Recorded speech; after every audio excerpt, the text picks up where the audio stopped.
En juillet 1914, ce n'était pas la crise diplomatique croissante dans les Balkans, qui allait bientôt conduire au déclenchement de la Première Guerre mondiale, qui faisait la une des journaux français. À la place, c'était un procès scandaleux impliquant Henriette Caillot, l'épouse de l'ancien Premier ministre français, et l'assassinat de l'un des rédacteurs de journaux les plus éminents de France. Le procès d'Henriette Caillot allait devenir l'un des procès les plus sensationnels de l'histoire moderne de la France. Alors, qui était Henriette Caillot et comment s'est-elle retrouvée sur le banc des accusés à l'été 1914 ? Henriette Renoir est née le 5 décembre 1874 à Rueil-Malmaison, une banlieue aisée de Paris. Son père était Henri-Émile Renoir, un architecte, et sa mère était Marie-Sophie Augustine.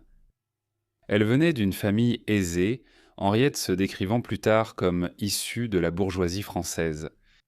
En conséquence, elle a reçu une bonne éducation et a eu une enfance privilégiée et joyeuse.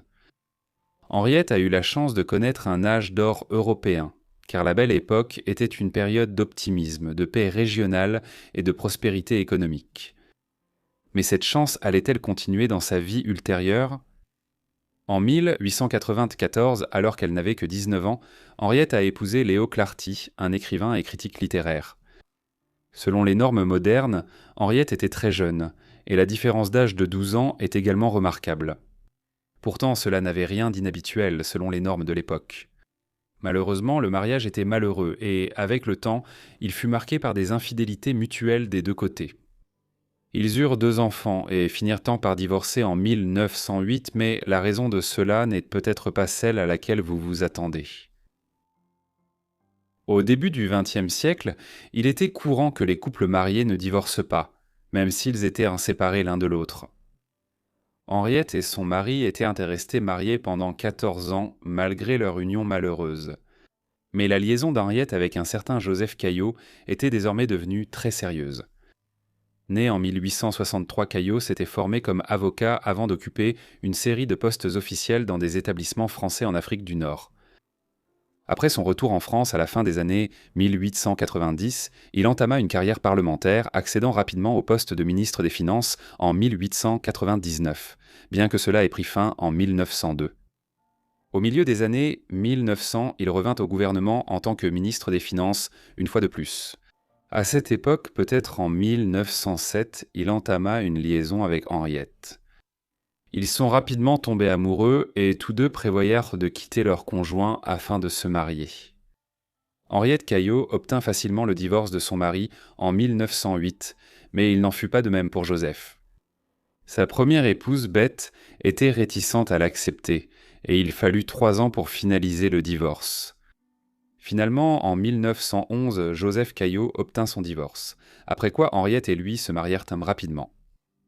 Henriette Caillot déclara plus tard qu'elle avait trouvé le bonheur le plus complet dans son second mariage. Le couple était également extrêmement riche, vivant dans un grand confort avec de nombreux domestiques et ayant des relations avec de nombreuses personnalités éminentes de la France.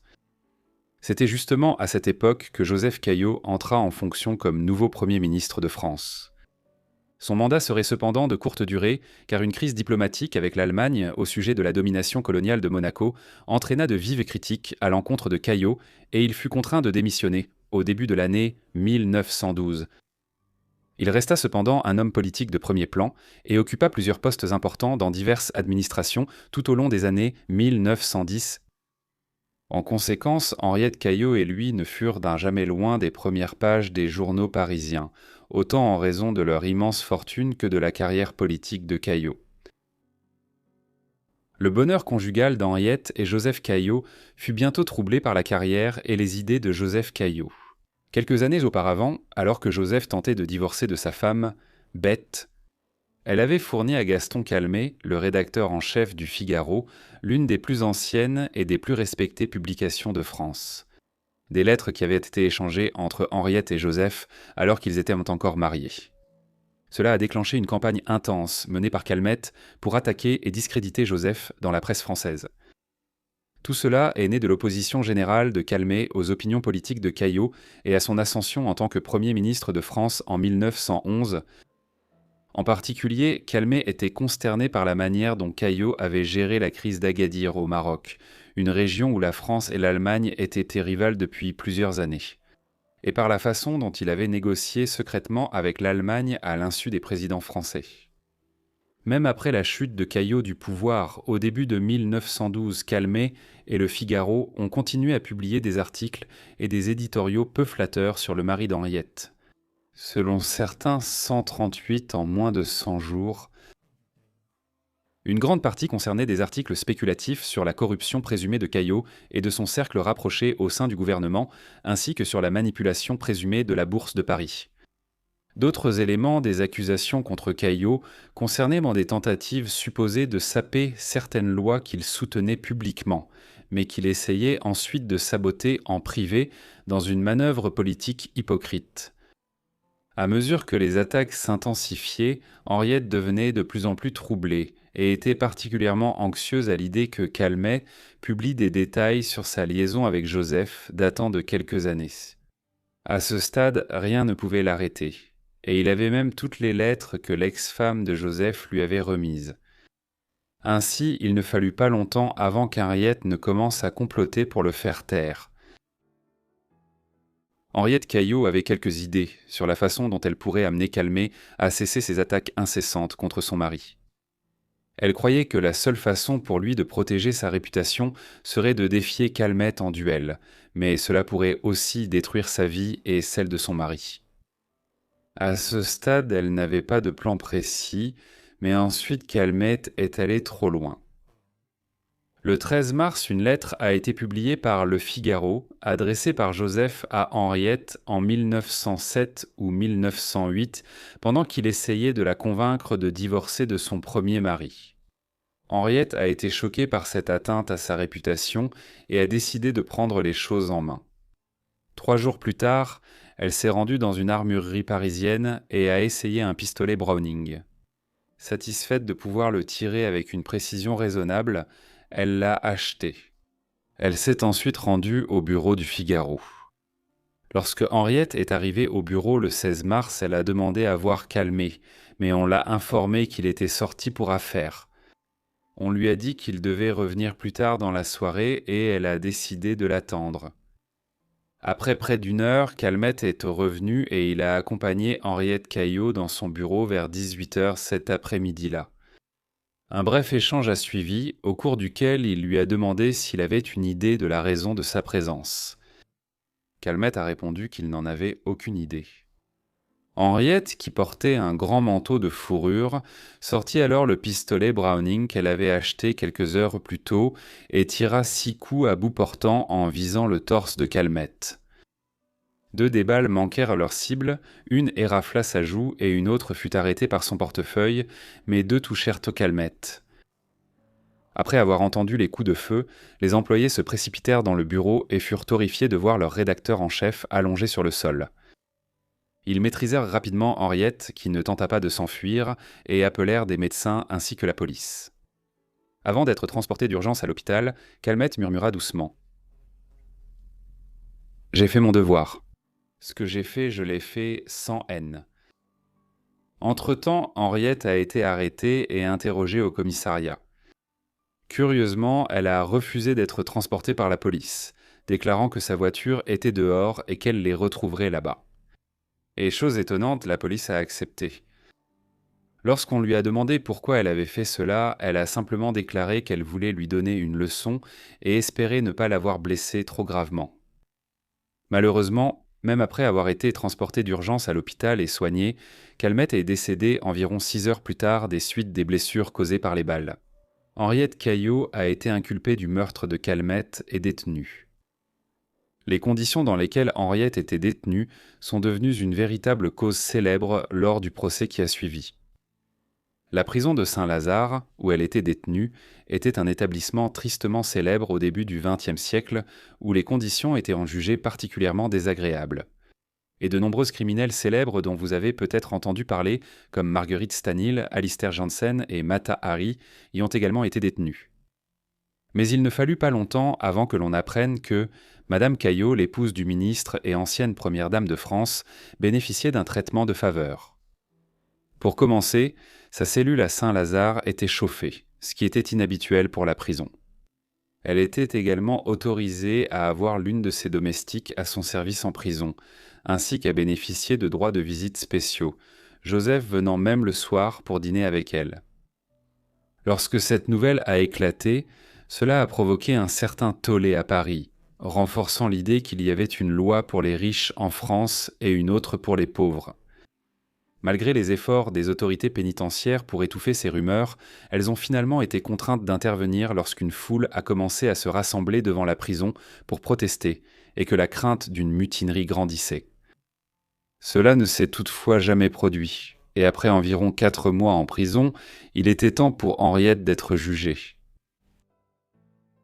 Le procès d'Henriette a commencé le 20 juillet 1914. Il y avait beaucoup en jeu. Si elle était reconnue coupable, elle pourrait potentiellement passer le reste de sa vie en prison, être déportée dans une colonie d'outre-mer française comme la Guyane française, ou pire encore, elle pourrait même risquer la peine de mort. Le procès extraordinaire qui s'ensuivit allait dominer les gros titres en France, même alors que l'Europe se précipitait vers la guerre. Il dura un peu plus d'une semaine, et le verdict choqua la société.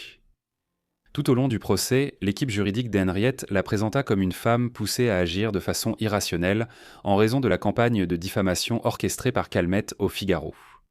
Par ce biais, ses avocats tentèrent de convaincre le tribunal qu'Henriette avait une responsabilité atténuée pour ses actes et qu'il ne s'agissait pas d'un meurtre prémédité, mais d'un réflexe féminin incontrôlé résultant de ses fortes émotions.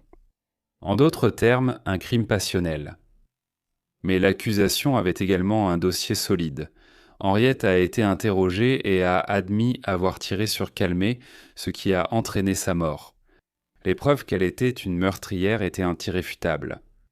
L'opinion publique sur le procès était divisée. La gauche pensait que les attaques de Calmet avaient repoussé Madame Caillot à la folie passagère, tandis que la droite la considérait comme une meurtrière de sang-froid qui avait réduit au silence une critique à la demande de son mari. De nombreuses personnalités de premier plan ont fait une apparition, et le président français a même témoigné. Le procès a dominé la vie française, presque tout le monde suivant le drame et les rebondissements de l'affaire. 8 jours après le début du procès, le jury composé uniquement d'hommes avait entendu suffisamment des deux parties, et est passé à sa délibération finale. 1 heure plus tard, le jury a rendu un verdict stupéfiant, l'acquittement. Ainsi, le 28 juillet, à peine plus d'une semaine après le début de la procédure, Henriette est sortie libre, après avoir clairement assassiné Calmet de sang-froid. Ce même jour, l'Autriche-Hongrie a déclaré la guerre à la Serbie. Pourtant, ce n'est pas cette déclaration de guerre qui a fait la une des journaux. Non, c'était le verdict dans l'affaire d'Henriette, beaucoup critiquant le résultat en affirmant que Joseph Caillot avait utilisé ses relations pour influencer le jury. Nous ne pouvons pas savoir dans quelle mesure cela est vrai. Mais une raison pour laquelle le jury a pu acquitter Henriette pourrait être qu'il considérait les crimes d'honneur comme quelque peu plus justifiables qu'un meurtre de sang-froid. Et dans ce cas, ils ont clairement perçu Madame Caillot comme agissant pour défendre sa réputation et son honneur. Quoi qu'il en soit, ce ne serait pas le dernier scandale dans lequel le couple serait impliqué. La date du meurtre et du procès, ainsi que le climat politique plus large, ont fait que les actions d'Henriette sont devenues le sujet de théories du complot à l'époque. Beaucoup considéraient que le procès avait été motivé par des raisons politiques, et qu'il s'agissait vraisemblablement d'une tentative de discréditer Joseph Caillot, favorable à l'Allemagne, dans la politique du pays à l'approche de la guerre. Le moment était certainement particulier. Alors même que la nouvelle de l'acquittement d'Henriette commençait à circuler dans Paris le 28 juillet 1914, on apprenait également que le gouvernement austro-hongrois avait déclaré la guerre à la Serbie, première étape d'une série d'actions qui verraient les grandes puissances européennes se déclarer la guerre les unes aux autres. Exactement 6 jours après le procès, le 3 août 1914, l'Allemagne déclara la guerre à la France.